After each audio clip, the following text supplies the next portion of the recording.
Join Cell Academy, Goa's best coaching for IIT, JEE and medical exam preparations for class 7 to 12. Register today for Cell Talent Search exam for class 6 to 12. Admissions are now open for repeaters medical batch for NEET 2022. Subai basically we have received this notification through WhatsApp and social media, so we are just working out the modalities.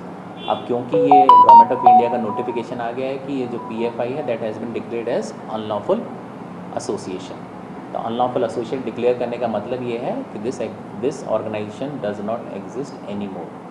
तो इनके members या कोई भी है अगर वो किसी भी तरह की एक्टिविटी में अब इन्वॉल्व होते हैं, किसी भी तरह मतलब इवन अगर वो फ्लैग लेके कुछ भी anything if they are involve will take action as per law. As of now, no arrest. As of now, we have not made any arrest, but we are keeping a sharp vigil on the activities of these members as well as sympathizers and associated members.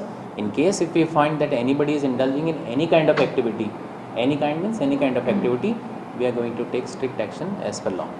जो पाकिस्तान जिंदाबाद के नारे लगाते हैं उनको इस देश में ऐसे नारे लगाने का कोई अधिकार नहीं है। यह गृह विभाग पूरी तरह उनका बंदोबस्त करेगी और केंद्र सरकार ने जो निर्णय लिया है, योग्य निर्णय लिया है।